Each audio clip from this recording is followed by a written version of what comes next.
right, awesome. So I will introduce myself. Good evening. My name is Alexis Roberts, and I am the Family and Consumer Science Agent in Fulton County. So essentially, I'm a community educator, and I specialize in nutrition, food safety, and food preservation. So that's why we're here tonight. Food preservation is actually one of my favorite topics to teach. So I'm really excited that you guys are here with us. So also, I have moderating my coworker, Lori Marie Hansen, and then we also have Rich Brandman, and who's going to be running technical support for us. So if you have any questions, just let us know. If you have any technical issues, please don't be afraid to voice up. And we'll go ahead and get started. Okay, so it's going to be a little bit of a Q&A if you can participate via chat. So can anyone name these spreads for me? So I'll start with this one if you can see where my cursor is. There are 5 different kind of spreads on here. Can anyone tell me what they think this one is? Let's see. Lori, I can't see it as well. Do you mind telling me what some of our answers are? Jelly. Okay, awesome. Yeah, that's exactly it. So we have jelly. I said someone said cranberry. Okay, awesome. All right, so what about this one? What kind of sweet spread is this? Seeing lots of jams, Alexis. Okay, lots of jams. Okay, awesome. Cool, cool. All right, moving right along. All right, what about this one? Marmalade. Woo! All right, and the center one? Apple butter. Yes, a lot of apple butters. Yeah, so that's going to be a fruit butter. And last but not least, what about this one? Preserves. Preserves. Awesome. So there are about 5 different kinds of sweetened spreads that you can make. So you can do jelly, which is going to be made from the juice of the fruit. Jam, which is literally sugar and fruit jammed together. So it's made out of crushed or chopped fruit. We have preserves, and that's going to contain more of the whole piece of the fruit. We have marmalades, which is often going to be more of the peel. It's going to be a citrus product. And then we have fruit butters, which is one of my absolute favorites, which is more of like their fruit pulp and going to be mixed with sugar and spices. So today we're going to really go over and get into a little bit more depth of how to make jams and jellies, but it's going to be the same principles in terms of these sweet spreads. Okay, so the basis of our jelly products is going to be our fruit, right? So that's going to be what it's primarily made out of. That's going to be the flavor. So it's going to provide the flavor and the color. You want to make sure that you have really good quality fruit. With our strawberry jam we're going to make later, I'm going to show you a couple of strawberries that I would want in my jam and that you don't want. So the policy when it comes to canning is you want a good product that goes in the canner, comes out of the canner. So canning is not meant to save fruit that's going bad. This is what you want, kind of your preem that you want to have later. This isn't for things that are already molding or anything like that. So this last point is going to be really important if you're not using pectin, and we'll talk about that in a second. But ideally, in order to get your product to gel, you want to use about 1/4 of under-ripened fruit and about 3/4 of fully ripened fruit. And we'll talk about that in a second. Okay, so next is going to be our sugar. So sugar is going to be our preservative that actually helps to prevent the growth of microorganisms. And it's also going to be important in the ratio of getting our gel to form. So one of the things you want to keep in mind is you never want to cut down on the amount of sugar in your canning recipe, especially with jams and jellies, or it may not gel. So number 1, it may not gel. And number 2, sugar is also acting as a preservative. So bacteria does not like high acid, and it doesn't super like high sugar. So we want to make sure that we're not cutting back on that unless we're using a special type of pectin, which we'll talk about later. So you do want to use white granulated sugar unless the recipe calls for a syrup or a honey. You do not want to use brown sugar. And then I would like to say there's no health benefit of using brown sugar versus white sugar. One is caramelized and one isn't. Okay. So for our gel to form, you have to have the correct proportions of acid to pectin. So a lot of times people ask me, why didn't my thing gel? I don't understand. I followed the recipe. So we're going to talk about what are some of those reasons. So we need an acid. So different types of fruit actually contain different types of acid, right? So apples have a higher acid amount actually than blackberries. And so that is going to influence how things gel. So you want typically underripe fruits are going to contain more acid. So you want to have at least 1/4 of your fruit to be underripe to get it to have enough acid in order for it to gel. This is primarily if you're not using pectin. Alexis, quick question about sugars before we move too far off of that. Yeah. Someone asked, is having the sugar in, having castor sugar versus granulated sugar important? Is that an important difference? I would say you want to make sure that you do granulated sugar. So with canning and all of these recipes have been tested, or if you're using research-based recipes, they have been tested. So you want to make sure that you're using what has been tested, which is that granulated sugar, which is kind of our basis typically when you can and cook. Okay. What about, sorry, another sugar question. No, it's okay. What about monk fruit in place of sugar? So once again, we're going to go back to that canning recipe. When we use canning recipes, we want to do things that are research-based. So if you find a USDA recipe or an extension recipe, or even a ball recipe where someone has researched that substitution, then 100% go for it. But we want to stick to things that are research-based that we know are going to work, and they're also safe for our consumption. Because once again, sugar is helping us to prevent the growth of microorganisms. So we don't want to remove that because then our product may not be shelf stable and safe.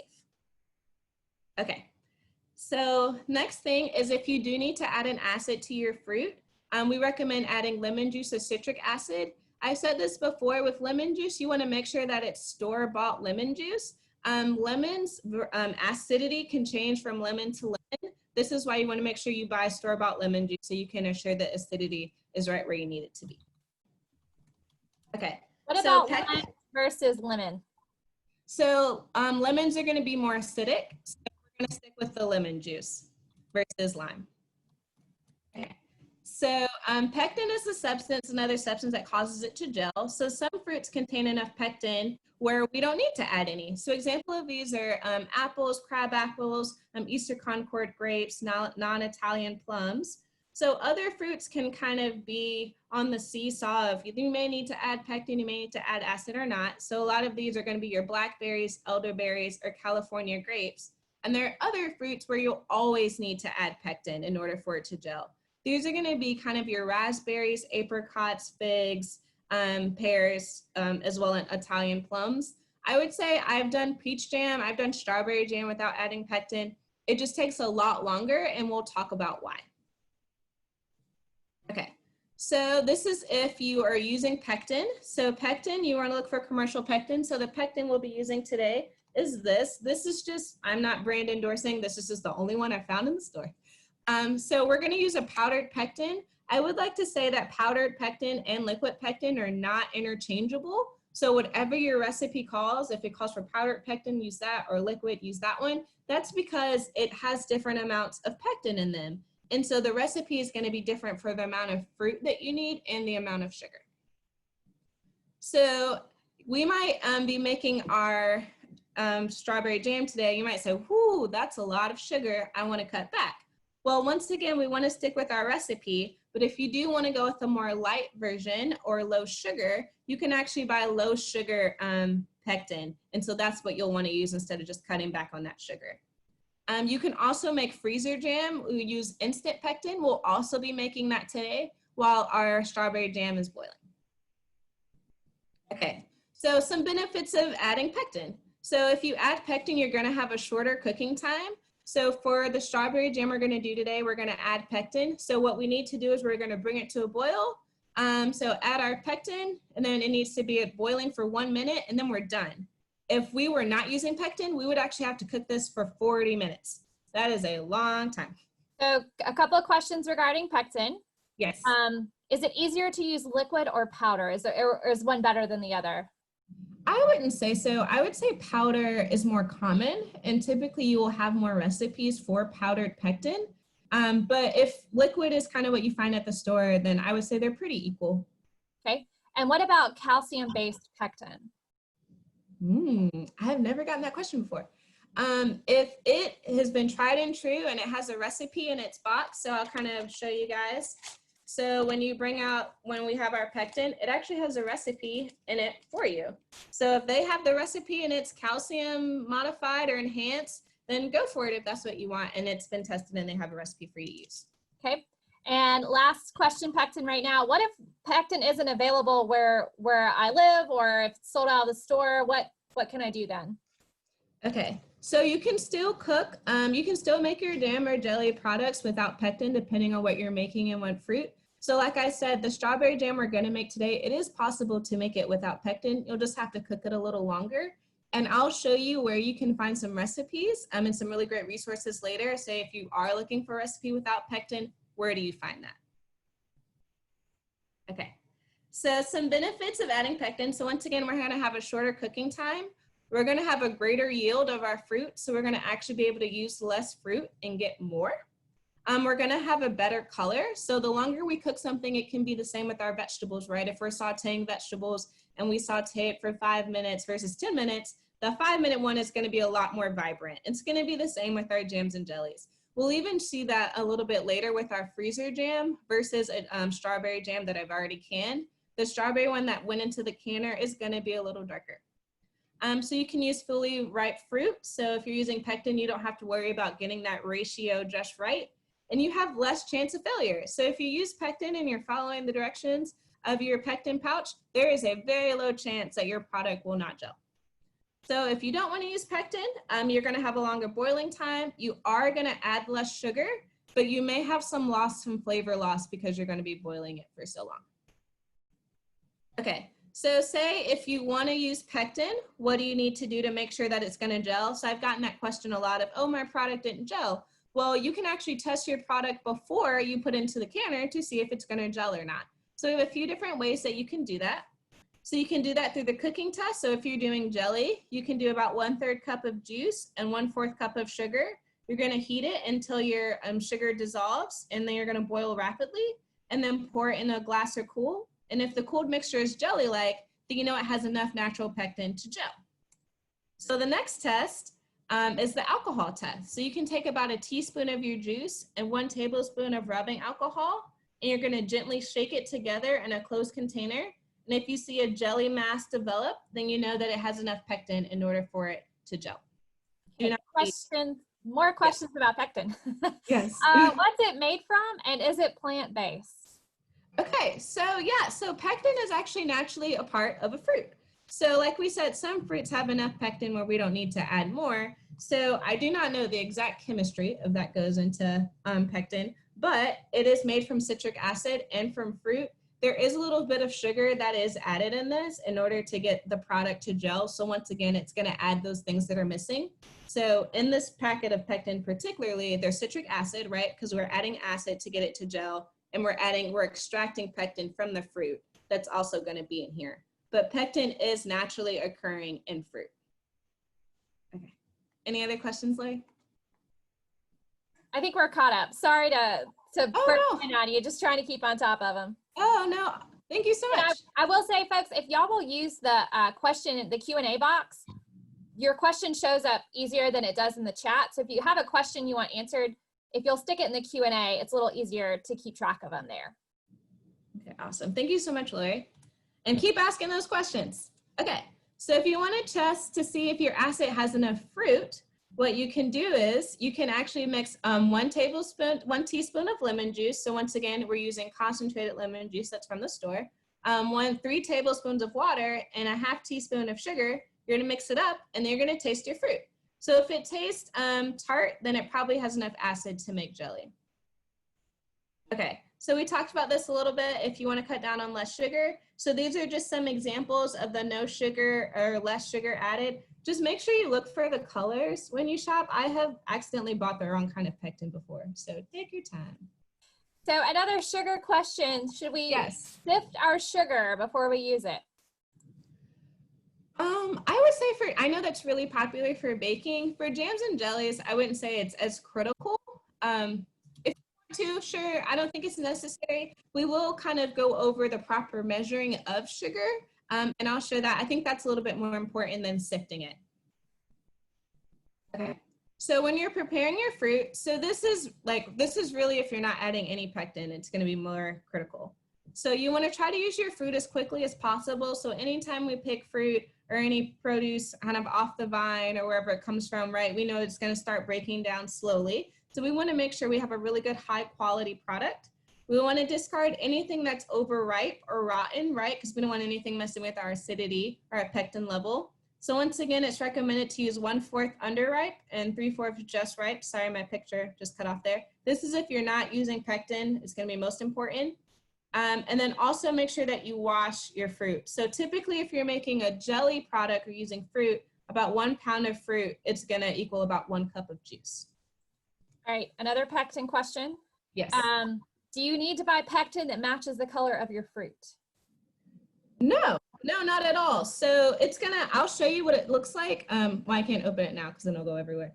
But when we open it, it's just white. So it's gonna blend with whatever color. So this is peach jam that I've made. It's still peachy. Do use pectin. And then I'll show you, this is strawberry jam. I literally just did earlier today with pectin, still strawberry color. So no, it will not influence the color. Okay, so back to preparing your fruit. You wanna make sure you wash your fruit. Do not soak it if you're not using pectin. Of course, remove your stems and your blossoms. Do not remove any skins, cores, or pits. So for example, I'll talk about a little bit later, say if we were doing peach jam, how would we get that skin off? And then also cut the pieces as the recipe indicates. So Alexis, what if I have some dried or some frozen fruit in the freezer? Can I thaw it and use it, or does it need to be fresh fruit? So you definitely can, especially I would say for like things that you're gonna crush, like jams and jellies, if you're getting juice off of it, that would be fine. I would say quality wise, it's gonna be better to have fresh. It's gonna taste a little bit better, but you definitely can, and I've done it before. The only biggest thing would probably be a moisture challenge, would be with whatever your frozen fruit is. So I would say potentially it may not gel as well because you will have more moisture than you typically would. Okay, another pectin question. Pectin's a popular topic. If you use pectin, do you still use the 1/4 and 3/4 ratio? If you use pectin, you do not have to adhere to that ratio. So with pectin, it's kind of like you're like 99.9% chance that it's gonna gel. If you're following your recipe through this, whatever your pectin is, 99.9% of the time, your product should gel. So you don't have to worry about that as much. And then another pectin question. Does the pectin package indicate if it's from oranges or apples? So if you have an allergy to a certain type of fruit, is the package gonna tell you what the source is? So it does not that I know of. That is a great question. That's an excellent follow-up question. Okay. So when I send out the follow-up email, I will put that in. Right now it just says fruit pectin, so I'm not really sure what fruit that it's pulled from, and it is from citric acid. So if you do know that you are kind of more allergic to citrusy things and citric acid is an allergy for you, then it most likely will be. Okay, and I've gotten this question from a lot of folks. We are we're archiving, we are recording this session, so we will be sending that out later. So yes, we will have a copy of this available for you afterwards. If you lose connection or have to leave earlier or whatever happens, we will be sending out a copy. Awesome, thanks guys. Okay, so if you're doing jelly, so once again, this is no pectin added. So you're gonna bring your juice to a boil, 6 cups maximum. You're gonna add your sugar. That's gonna vary depending on the type of fruit. So you're gonna cook rapidly, but you don't wanna cook it too long. So what we'll talk about in a minute, well, when we do our strawberry jam, is we're gonna bring it to a boil very quickly, and then we're gonna take it off heat. Because if we cook it too long, that can actually destroy the pectin, and so it may not gel. And then we're gonna check for doneness. So you can check for doneness with a couple of different methods. So you can do the temperature check. So you can cook it to about 220 degrees Fahrenheit, or 8 Fahrenheit above your boiling point. So say if we know that above an altitude of 1,000, that water boils at a different temperature. So just add +8 to whatever the boiling point is for your altitude. Okay, so this is a sheet spoon. I do this when I do my apple butter. So you can dip a cold metal spoon into your boiling jelly, or if you're doing any sort of fruit butter, you can also do this. And so you want to hold out your spoon, and if the 2 sheets should kind of come together and then fall, you can also do a plate test. that if you spoon a little bit onto a plate and it forms a little circle, but it doesn't run away, that is also another sign that your product is done.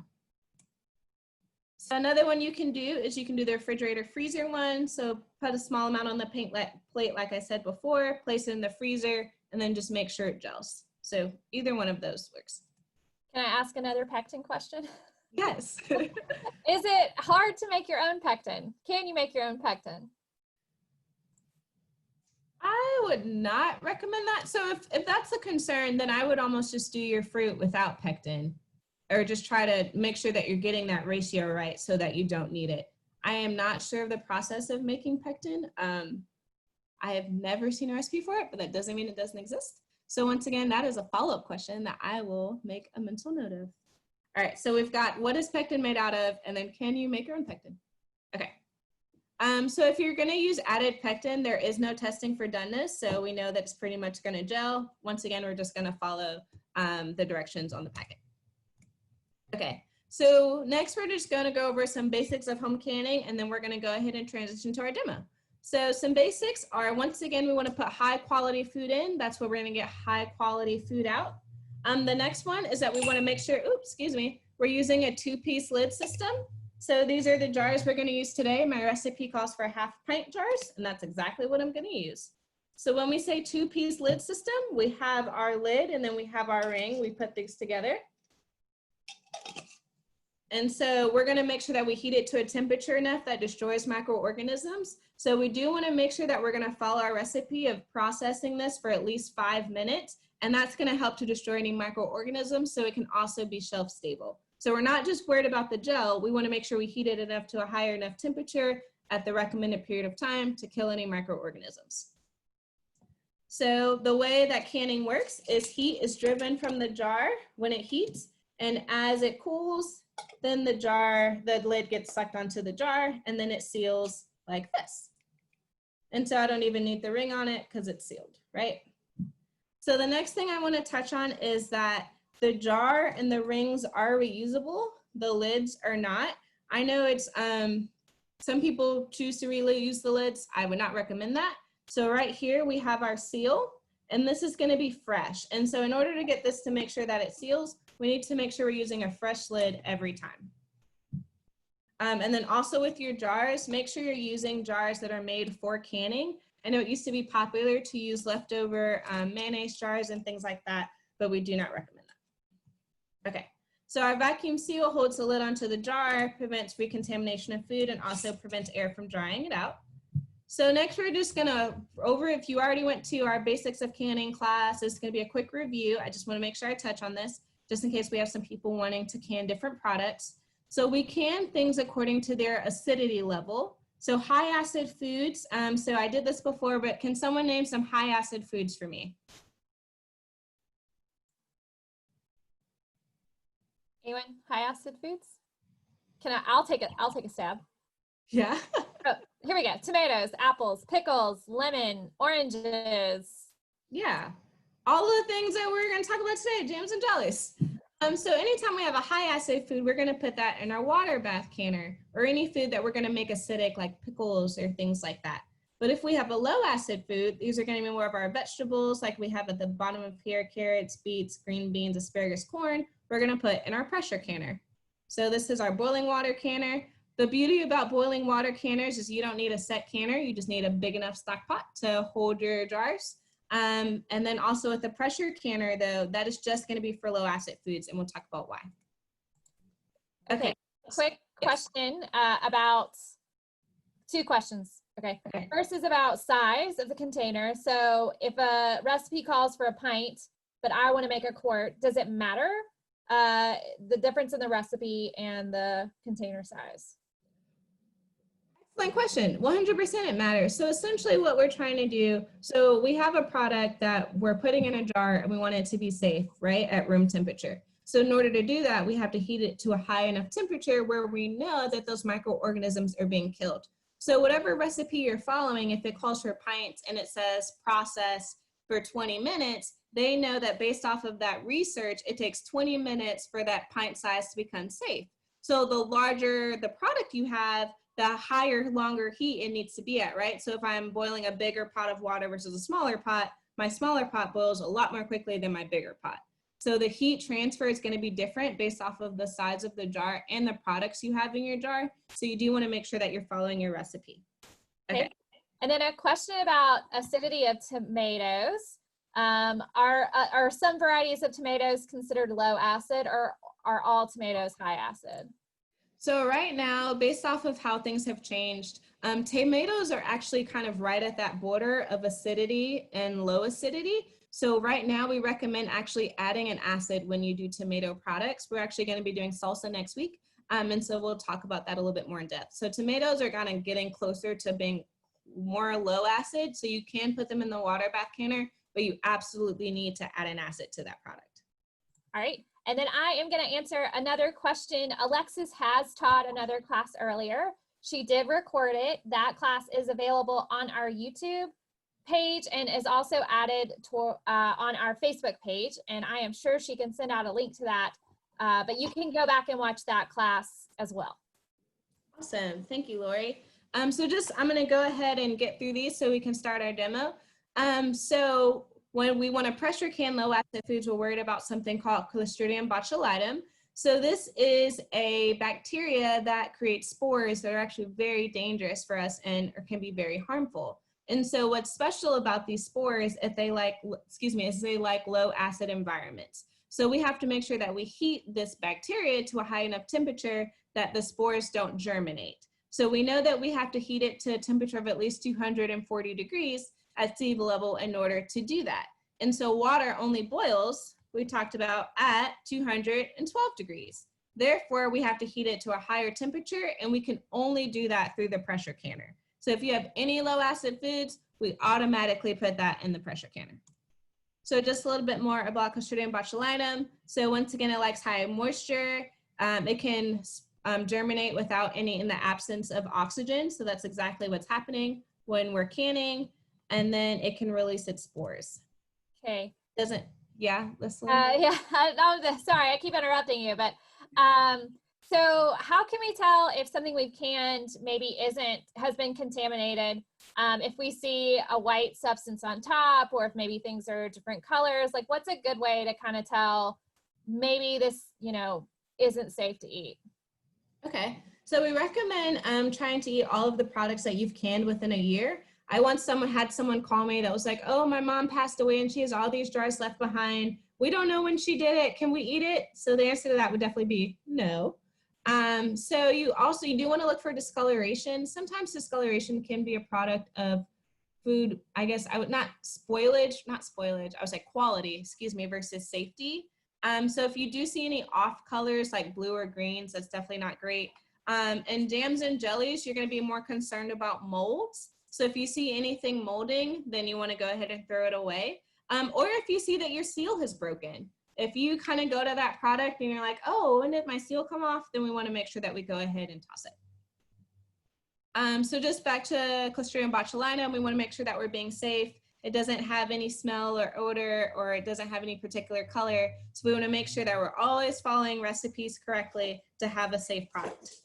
Okay, so next we're going to go into our equipment for today. So we're going to use our jar filler and a funnel. So this isn't mandatory, but it makes things so much easier and less messy. So we have our jars. This isn't sealed. I have my boiling water canner and rack. I'll talk about why rack is important in a minute once we get started. I have my jar lifter and I have my headspace gauge. All right, so next we're gonna jam. So I'm going to transition for a minute of getting my kitchen ready and moving my computer. Lori's gonna tell you guys a little bit more about extension, and then we're gonna get started. So if you have any questions, just hold them for a sec and I'll answer them when we get back.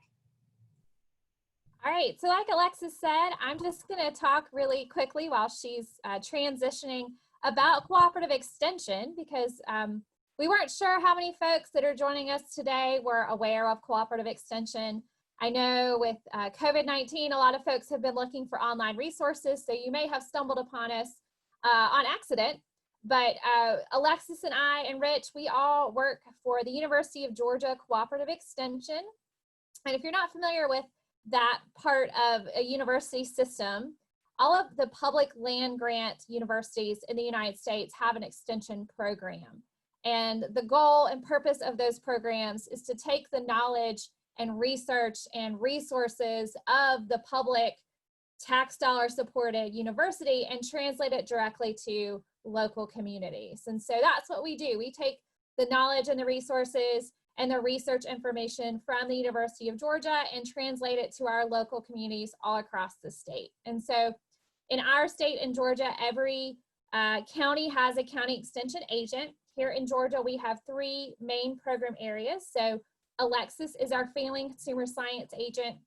So she teaches nutrition, food preservation, but really she also covers everything, what we consider everything under the roof. So she teaches financial literacy, wills, anything having to do with kind of running a household. We also have agricultural and natural resources agents. So you may have seen on our page that we've been having some gardening webinars as well. So our agricultural and natural resources agents, they take care of everything outside of the home. So gardening, pest control, we do soil testing and water testing in our offices when our offices are open. They also help our green industry as well. And we are in an urban county, so we mostly deal with homeowners and urban farmers, but in our more rural counties where we have large producers, our ag agents are a really crucial part of the agricultural industry because they can go out into the field, help farmers diagnose, different pests and disease to make sure that our food system is still running. As we've seen, that's very important, has been highlighted. And then really quick, I work with 4-H and youth. And so we do educational programming in schools and libraries and in communities around science, healthy living, and citizenship. And so just a quick plug, if you do have children or grandchildren, you can join in starting on the first week of June, so June 1st. Alexis has been working to record some kids recipes. So, and we're also going to be doing some online science experiments. So look on our Facebook page for our Fulton Fresh Kitchen Science and Fulton Fresh Kids Market for downloadable guides for kids activities this summer. Because we know a lot of summer camps aren't happening. We still need to stay busy and stay engaged. So check those out starting June 1st. So I'll turn it back over to you, Alexis. All right, real quick before we get started with the demonstration, Lori, would you go ahead and click on the 3 dots next to Alexis' image there and pick the option to spotlight her video so we make sure the camera stays right on her. Oh, I'm not seeing that option, Rich. So hover, when I click on the 3 dots, it's live on Facebook, live on YouTube, and live on Workplace. It's live Facebook. Oh, that's okay. That's my bad. Put your mouse over her. Oh, put your mouse over her camera. Got it. Pin video. No, so the agents will. You want the one that says spotlight video. Spotlight. Oh, got it. And Alexis, Ooh. you need to mute. Okay, you need to mute one of you. Okay, I think we're good. Can you hear me okay? Yep. Okay, awesome. Then we'll go ahead and get started. Okay, so the first thing you want to do with your jam making or your jelly making is prepare your jars. It's the same thing if you're cooking. You want to preheat your oven first. So what I've already done is I already have a few jars that are in the canner. So I'm going to turn this a little low. It's already been boiling. So I do want to show you guys one quick thing. So a little bit later, we'll talk about what is a rolling boil. I'm just going to set that here. Can you guys see it? I'm going to lift up the camera just for 1 second. So I just want you guys to see what a rolling boil is. Do you see how it's continuously boiling? So when we talk about process time, that's what we need it to do in order to start our process time. All right, so one thing we're going to do is we're going to go ahead and put our jars into the canner. So this is going to sterilize our jars. We can sterilize our jars by putting them in the canner and boiling water for 10 minutes. When you put your jars into the canner, you're actually going to put a little bit of water into them because that's going to kind of keep it from floating when you drop the jars. I'm going to ask my cameraman to pick my camera back up so you can see it. Okay, so I'm actually going to do one thing before I do that, is I'm going to lift this up so you guys can see a little bit better. So this is my rack. You always in your canner because you can get broken jars if you don't. So I'm going to put a little bit of water into my jar, and that's going to actually help it to stay upright. So I'm going to do one more jar just for demonstration. All right, Alexis. Yes. Can we sterilize our jars in the dishwasher? So no, we cannot sterilize our jars in the dishwasher. So the reason why that is, I'm going to tilt this one back up, and I'm going to move it a little over. So as soon as you take your jars out of the dishwasher and we have it in open air, it's not going to be sterile anymore. So we recommend boiling it. So say if you don't want to boil it for 10 minutes, you can actually add another 5 minutes to your processing time.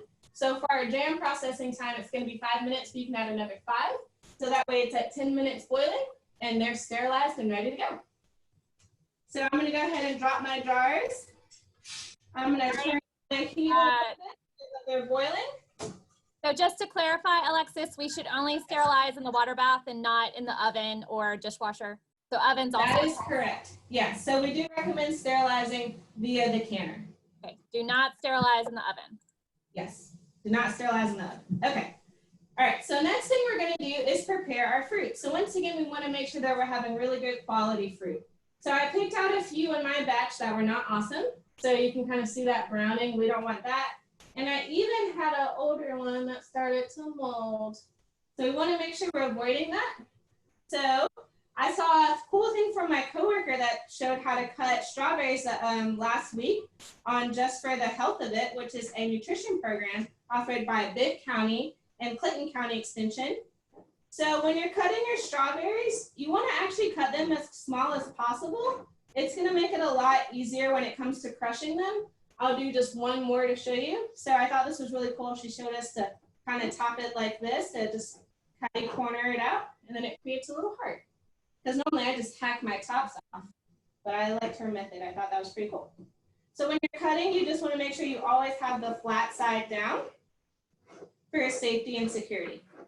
Okay, so I've already chopped some strawberries. So next I'm going to show us how to mash. So we need about 5 cups crushed strawberries. So I've already kind of have that done for us, but I'm going to show you the process behind it. So I'm going to go to my table over here that I have. So I like to crush my strawberries on a baking sheet.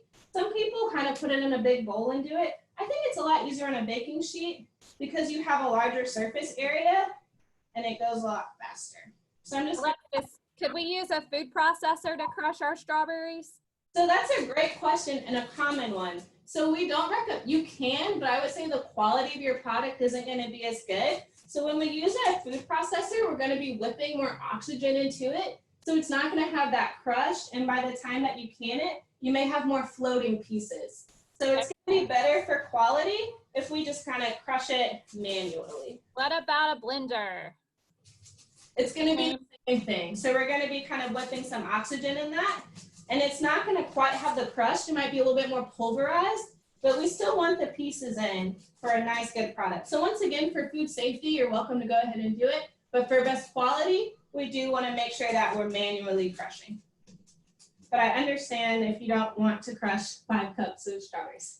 Okay, so this is just, I want to show you what the consistency of the crush is going to look like. I'll kind of hold it up for you. So I have a bit of the pieces, but I also have a good amount of juice. So I'm going to show you what that looks like fully for our 5 cups. Excuse me. So this is what it looks like when we do 5 cups. So I'll kind of get my ladle to show you just to spin it out. So you can kind of see that it's liquidy and you still have food pieces. That's going to be a little bit more challenging to get that consistency if you're doing it through a blender or a food processor. Okay, can I crush them as I'm adding them to the pot and we start to heat them up, or should I do all the crushing beforehand?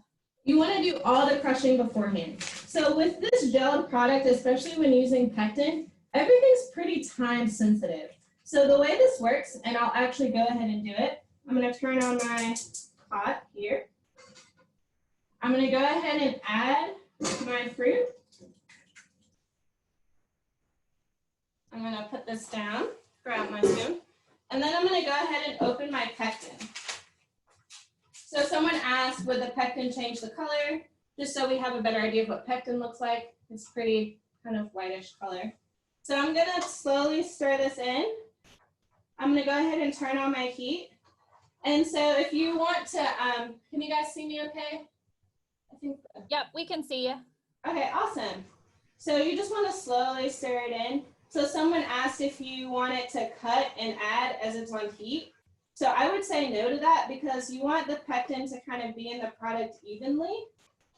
And then we're going to try to bring this actually to a really hard boil before we add our fruit. So now that it's stirred in, I'm going to bring my temperature up.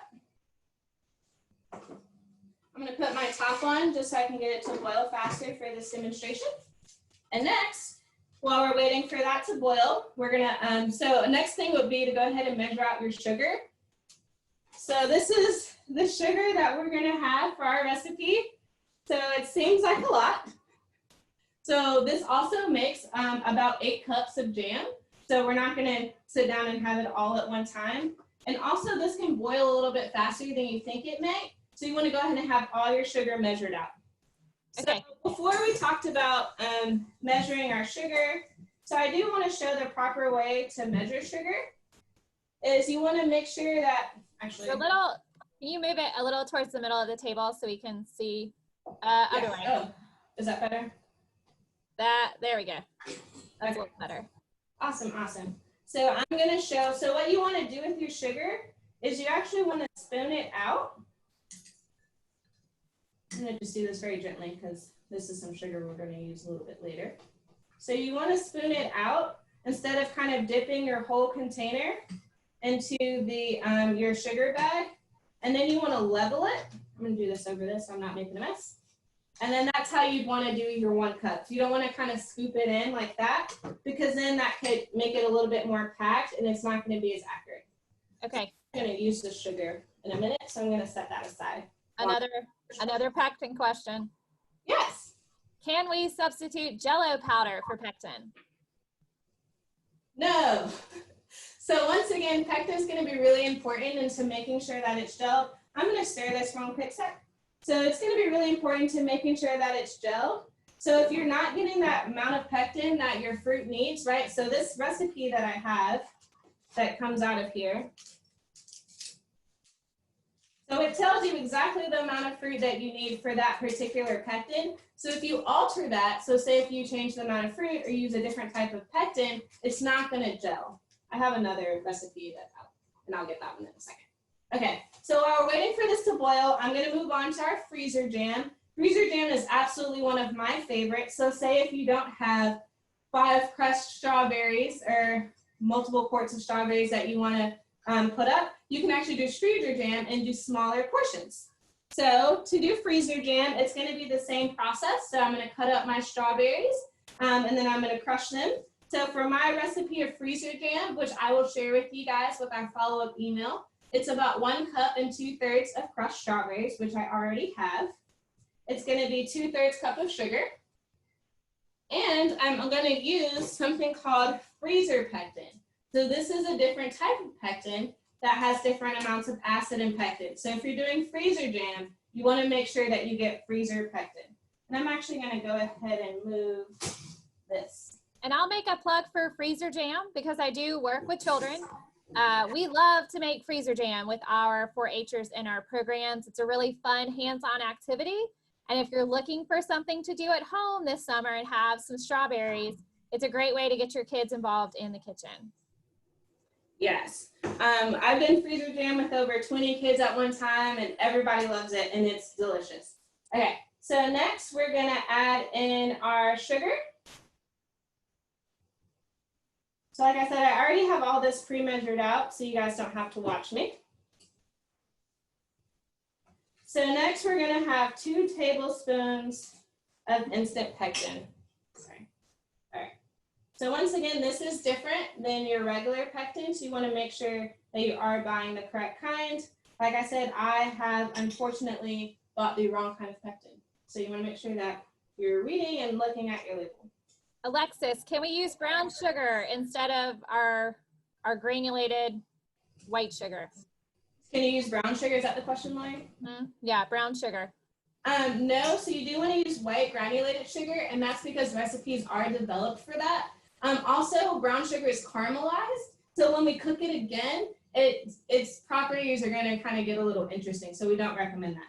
So next for this freezer jam recipe is we're actually going to stir it for 3 minutes. So my sous chef is going to do that for me, and then it's just about done. So we're going to stir it for 3 minutes. And then we're gonna put it in our jars, and I'll talk about that when we get there, and then we're almost done with it. Okay. What about raw cane sugar? I'm still gonna stick with granulated. So if you've noticed, a lot of Alexa's questions are do what the recipe says. So canning is not something that you tend to stray from the recipe. So granulated sugar, the right amounts, pretty much stick to the recipe on these.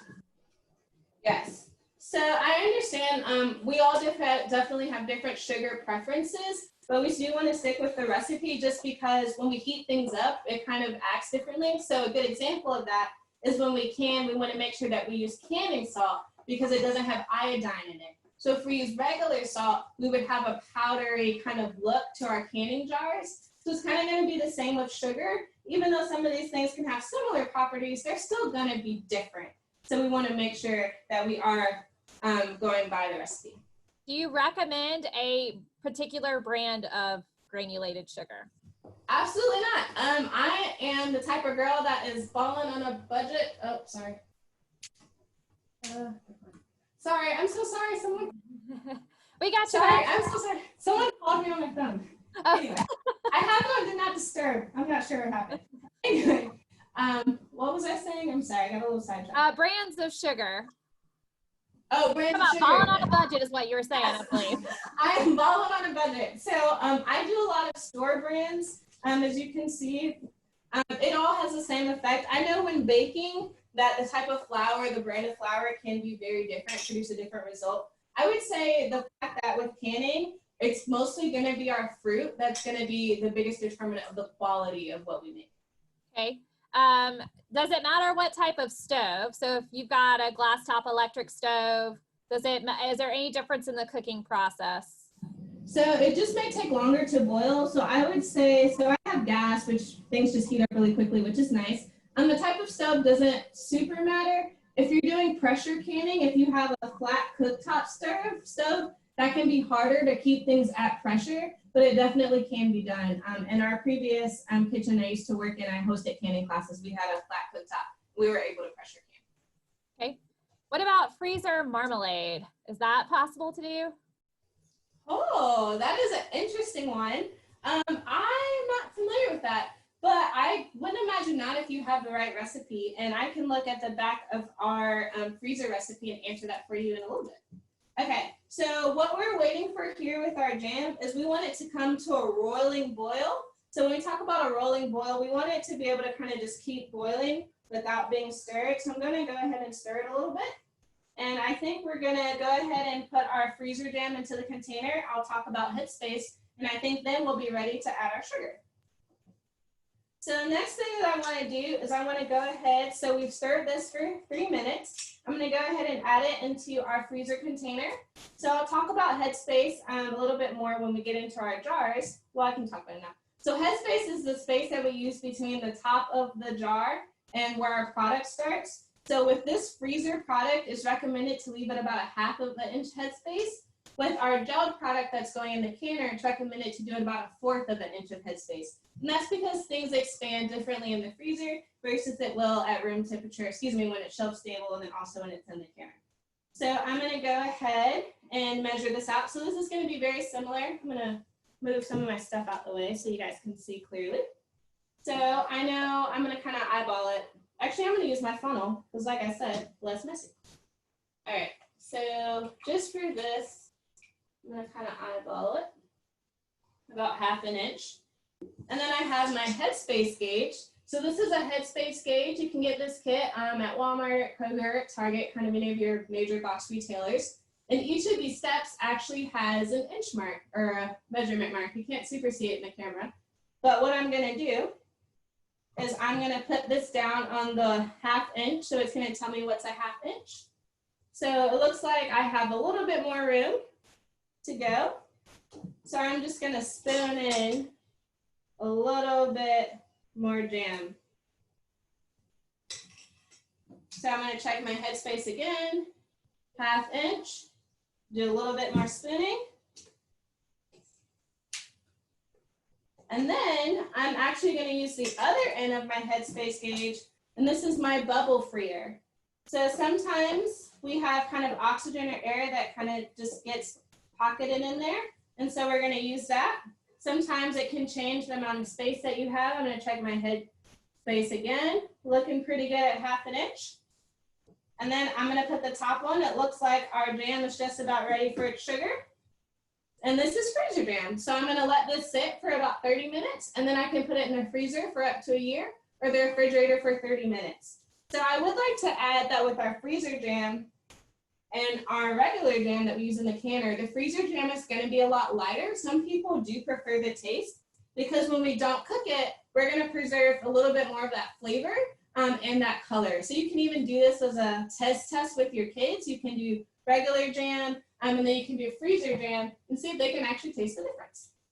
All right, can I ask you a few questions? They're starting to pile up here, Alexis. Okay, yeah, so let me go ahead and explain what I'm doing really quickly, and then we'll have a little bit of time to ask questions. Perfect. So now that our pectin, our fruit and our pectin is at a rolling boil, I'm gonna go ahead and add some of the sugar. So you wanna make sure that you add it slowly, as the recipe says. So we just don't wanna kind of dump it in at one time. I have another bowl of sugar. So this recipe calls for 7 cups of sugar. Like I said, it is gonna make about 8 cups of jam.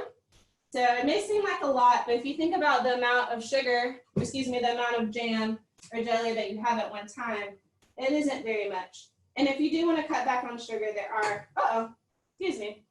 other options. Ooh, okay, Lori, I'm ready for your questions. All right. So you talked about canning salt. How long does that last? So canning salt are like most spices. They last a very long time. So normally you can do it after the expiration date. Salt is still fine. So with your spices, I'm just gonna tap this because my sugar doesn't want to come out. So with your spices, they do start to lose flavor after a while. Man, my sugar does not want to come out. But in terms of food safety wise, they're still gonna be good. But in terms of quality, that can change. But with salt, for the most part, we don't have to worry about that. It may start to cake, but you're still okay. Okay. Can we substitute fruits in recipes? So if I find a recipe for strawberry jam, but I don't have strawberries, can I use blackberries instead?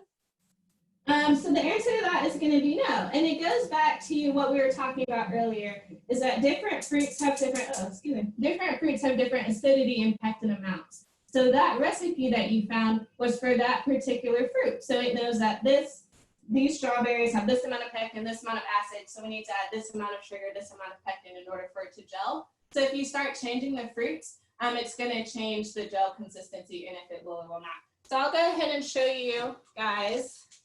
So this is kind of an example of the recipes. So you can't super see it, but each of those lines is different fruits. And so for each of those fruits, it has a different kind of sugar amount that you need to do.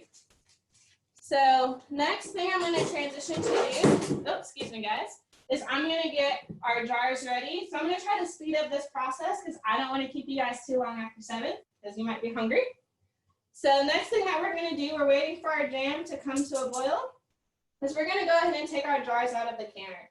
So I'm going to turn my heat down. I'm going to make sure I have my pot lifter because this can be very hot.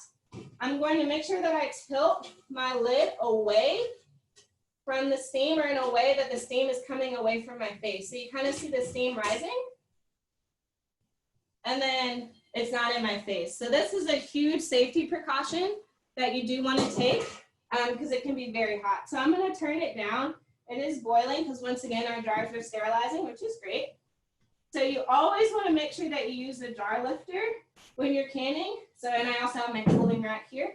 I had someone in my class that just like reached his hand in boiling water and it made me extremely nervous. So if you've never used a jar lifter before, this is what it looks like.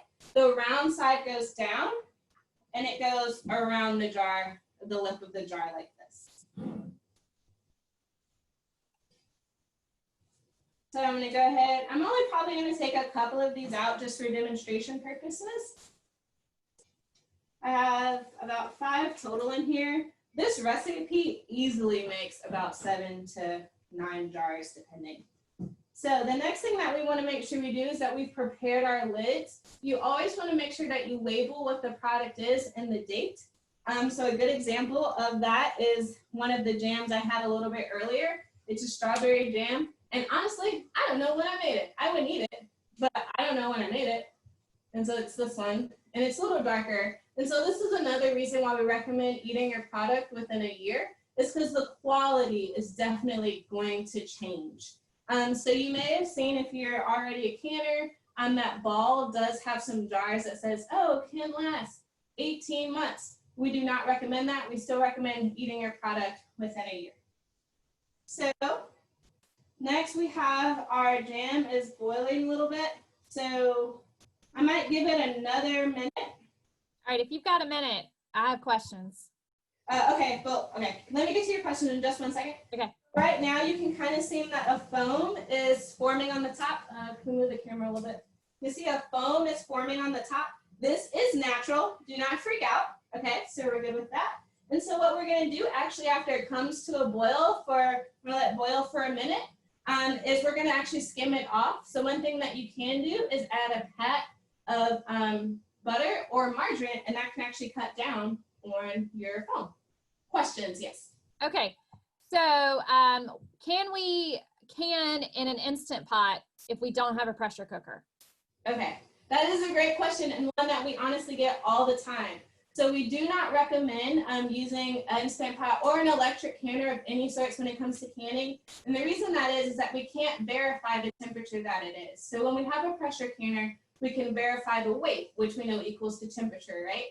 And we can't do that with an electric canner. So it just has the settings and it doesn't tell you what temperature it is. So we can't verify that it's a safe product. Okay. Can freezer jam go in glass jars? So I would recommend probably not. It can. I've done it before.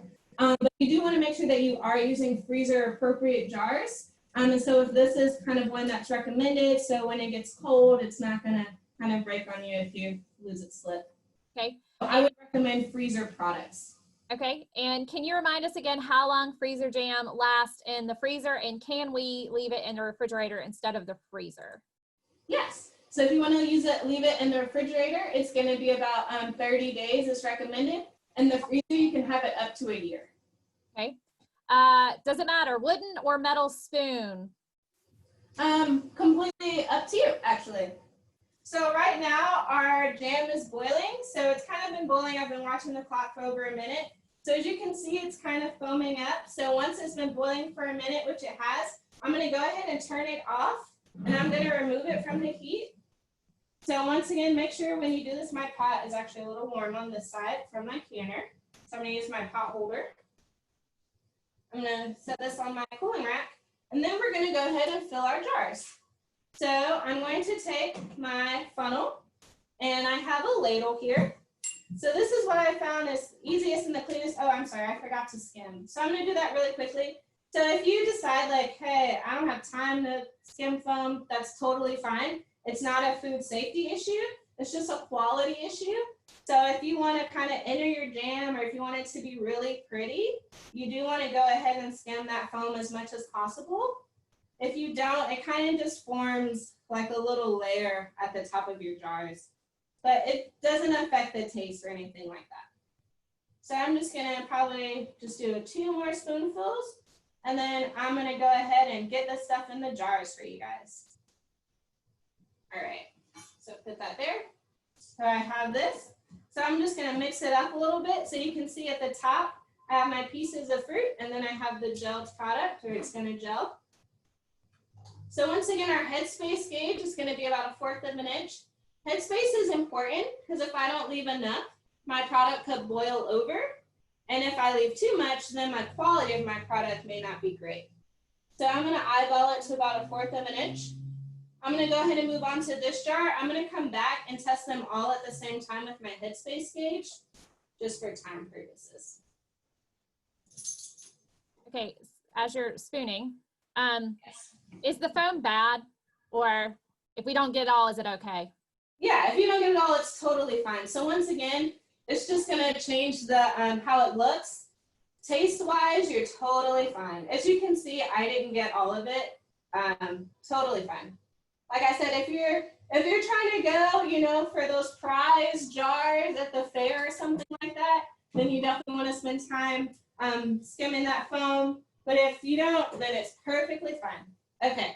So my next step is I'm going to take a wet paper towel. Actually, first, before I do that, I'm going to check my headspace gauge.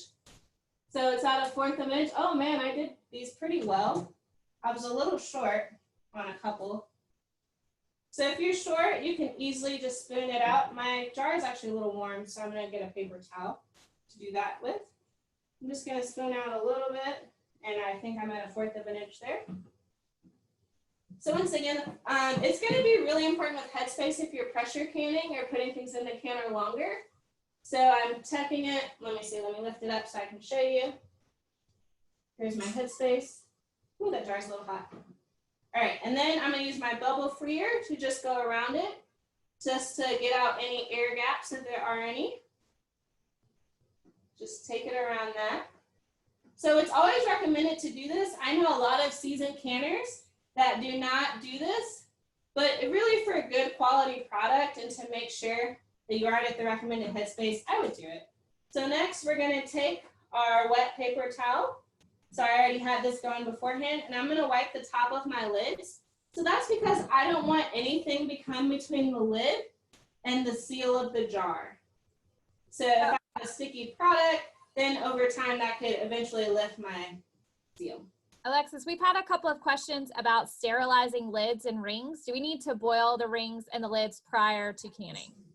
Okay, so that's another great question. So you used to actually have to boil your lids in order to activate the seal. You do not have to do that anymore for most manufacturers. You can wash them. You don't necessarily have to sterilize them as much, but definitely go ahead and wash them. So when I'm putting on my lids or my rings, you want to make sure that you screw it fingertip tight. So as soon as I feel it catch, I'm going to stop. And the reason why that is, if I press too hard, then I can actually break my seal. So I'm going to, those ones, man, these are hot, which is great. But ooh, they're hot. Okay. So I think I actually have a little bit of gel product on the side of this, and this is not letting me screw it. It's not letting me, oh no. Oh, so sorry about that, guys. My dad says I'm clumsy, which is mostly true. I'm going to grab my second wet paper towel that I have for backup here. I always have backup. All right, and then I'm going to hold it again because it is a little warm. And there we go. Awesome. And then I'm just going to do this last one. Okay.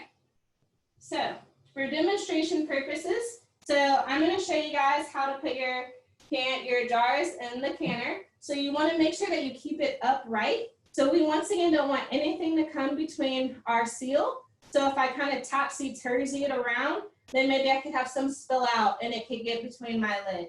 So I wanted to keep a robot arm as I come and I put it in the canner, which I realized I need to actually lift up. So I do have 2 empty jars in here that I didn't take out. I'm going to take those out in a second.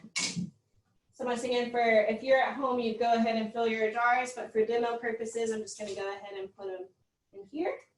So once again, you want to make sure that you're keeping your robot arm and you're putting it in there directly as possible.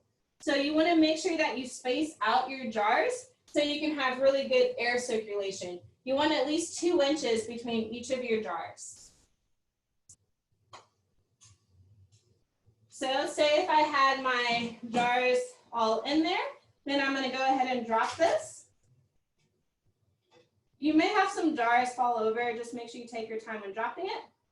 Then I'm going to get my lid, put it on, and then I'm going to turn it as high as it can go. So do you guys remember a little bit earlier when I talked about a rolling boil? So that's what we will be waiting for. So we want to do a rolling boil, which means that when it's stirred, it's going to still be continuously boiling. So that's how we know that it's at a temperature of 212 degrees that we need it to kill bacteria. So since we already sterilized our jars, say if it was a rolling boil right now, I'm just going to kind of go through the process since no one wants to watch water boil.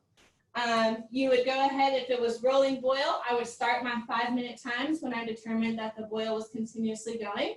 And then after 5 minutes, I would turn my temperature off. I'm gonna just do it for a second, I'll turn it back on. I would turn my temperature off. I'd wait another 5 minutes, and then I would take my jars out. So let's pretend that it's already happened. I'm gonna, when we finish, I'll finish processing them. So once again, you wanna make sure you turn the lid away from you so that the steam goes up. As you can see, it got hot really quickly. It was already boiling. It's kind of quick. There. And then if I'm taking it out, I'm going to make sure I keep that robot arm. There's gonna be some water at the top. Don't worry about that. It's gonna evaporate really quickly. So I would take all of my jars out, and I would make sure that I space them once again, at least 2 inches apart, so we can have some air circulation so that they can cool evenly. Then we wanna let them sit for at least 12 to 24 hours untouched. So these are some jars that I processed a little earlier. I'll show you a little bit over there. See those? Oh, okay. You can see me again. Okay, so some jars that I processed a little earlier. So they're all gonna sit at least 12 to 24 hours. That is really important because that cooling time is a part of that processing time that someone has determined to make that product safe. So you do wanna make sure that you do that full cooling time. And then like we said, we wanna store it in a dry and cool place, just like you would with other things that go in your pantry, for up to a year. And then there, you would have your strawberry jam. Okay, you're not off the hook yet, Alexis. We got a few questions. Okay. So we had a couple of questions about when you put the jars in the water bath. What were they submerged? Is there water over the lid in the water bath? So those are really great questions. So I'm actually gonna turn this back on and put my jars back in. So that's really great. So yeah, so you want at least 1 to 2 inches of water over your jars. So the jars are gonna be completely submerged, and then 1 to 2 inches of water over them. Great question. Thank you. I forgot to mention it. Yeah, a couple of sterilization questions. Someone asked, is there a time limit between when you remove the sterilized jars out of the initial water bath before you fill them with jam? Do you need to fill them within a certain amount of time, or can they sit on the counter? So you don't want them sitting on the counter for a prolonged period of time. I would say kind of how we did it, so I could tell that my jam was almost ready. So that would have been a great time, which I did, to go ahead and take my jars out and prep them. So kind of just, canning is a continuous process. So this jam, as it sits here, is actually getting like more and more sticky. And so say if we would have boiled it longer, that would have affected the pectin and its ability to gel. So with canning, you kind of want to do things continuously. So just kind of have your jars getting ready when you know that your product's almost done. Okay. And if we sterilize the jars, but we don't sterilize the lids, are we introducing any source of contamination if we don't boil those lids and rings? That is a really good question. But no, for the most part, we really just want to make sure we do the jar, since that's the product that it's actually in. And then with it being in there for 5 minutes or longer, it's going to kill the bacteria. But most important is the sterilization of the jars. Okay. You want to make sure that you do thoroughly wash the lids and the rings. All right. And you said a year for storing your canned products. Is that the same for water bath canning and pressure canning? Yes. So I do have some products. If my sous chef will bring them over to me, they're kind of on the floor. Sorry, you can bring me the carrots. So these carrots I made in 2016, and they're actually very dark. And these are some pickles that I've done. And these are over 2 years old. You can see the garlic isn't looking too hot. For best quality, once again, so these are pressure canner, this is water bath. You do want to make sure that you do it within a year. Last question, going back to the foam. Okay. Does it cause a color change, or does it settle at the top as it cools, or is there a problem with left behind? It does settle at the top, but it's not unpleasant. Someone probably would notice it. It does settle at the top. It'll kind of have like these little tiny bubbles that are at the top, and it's like a little layer, but it doesn't separate from anything else, and it isn't super obvious. Like I said, it's more of like a aesthetics, just like a look thing versus true quality of your product. Okay. When it comes to pressure canning versus water bath, are those recipes can I use a pressure canning recipe for a water bath can, or do I need to use specific recipes for specific methods? You need to make sure you're using specific recipes for specific methods, because once again, canning is research-based, and we do want to make sure that our product is safe, and we only know that it's safe if we're using recipes that have been tested and using them as written. Awesome. We have a couple of questions about fruit butters. Okay, yeah. Can you just tell us a little bit about fruit butters and how they may differ from jellies and jams? Absolutely. So with fruit butters, their process would be a lot different. So you cook them a lot longer. So I'll give an example of apple butter. So only a fruit butter you have is like a harder fruit.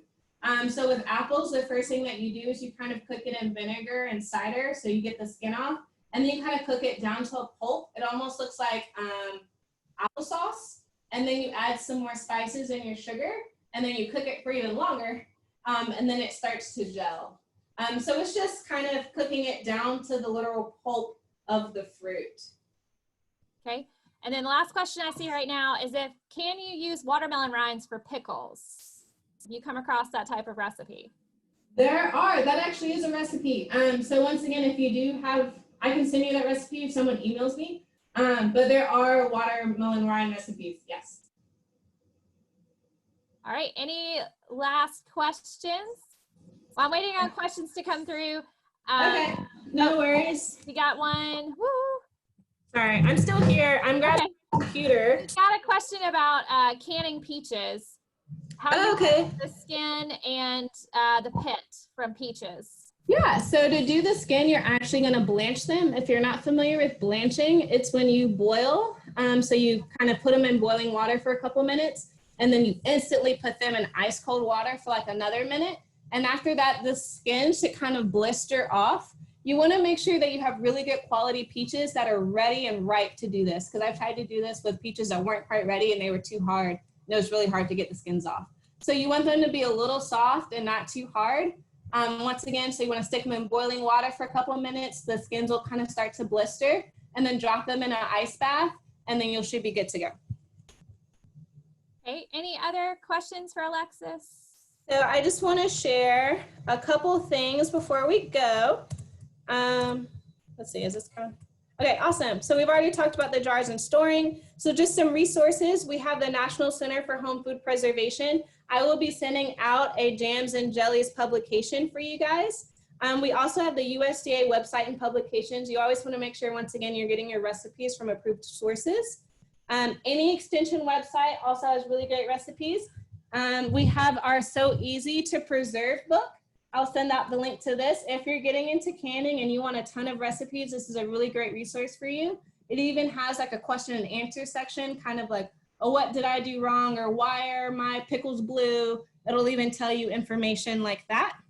And you want to make sure that you're also be aware of Pinterest and recipes. So a lot of times if you're getting especially gelled recipes and you're like, why isn't my stuff gelling? Check your recipe source. So next, we are going to have some more future canning classes. So next week, we're doing salsa. The week after that, we're going to do pickles. I'll teach you how to do a quick pickle and then a longer pickle. And then last but not least, we'll be doing pressure canning June 11th. One last question I think that I saw. Wide mouth versus regular mouth jars. When use what? 100% up to preference. So like with our pickle recipe that I'll show, I'm going to use wide mouth, because it's going to be easier to layer my product within that. But 100% up to you, does not affect any safety or recipe changes. Okay. I think those are all the questions I've seen. I do want to put a last plug for your county extension office as well. We're so glad. I know I saw someone from Central America on here, so that's so exciting. We've got folks from all over joining us online. But we do want you to know that in your community, you also have cooperative extension from your local state university, and you can find that by usually Googling your state's name and cooperative extension. So if you need resources directly there in your community, that's just a great thing for you to have. Like I said, we're glad you're here with us online. COVID-19 there's been some positives. It's allowed us to connect in this way. So we're glad you could join us tonight, and look out for Alexis's other classes. And we've got some gardening classes coming up. And then, like I said, we'll have our kids activities coming up starting in June as well. All right, thank you guys so much for hanging out. So at the end, when you close this webinar, there'll be an evaluation. If you wouldn't mind, please completing that for us. And then I'll stay on the line for anyone that has any additional questions. Thank you guys so much for spending your Thursday night with us. Sorry that we went over. Next week, I'll work on being a little bit more quick. Well, thank you both for another wonderful Fulton County Extension program. Alexis, we appreciate both you and your sous chef over there. And Lori, thank you for stepping in and just being a absolutely fantastic moderator. I saw those questions coming in. I think we ended up with nearly 100 by the time we were done. Yeah, someone just asked a list of classes we have coming up. If you go on our Facebook page, all of our upcoming webinars will be listed as events, and the registration information will be on those Facebook events. So you can check them all out there. And our Facebook, if you're not familiar, is UGA Extension Fulton County.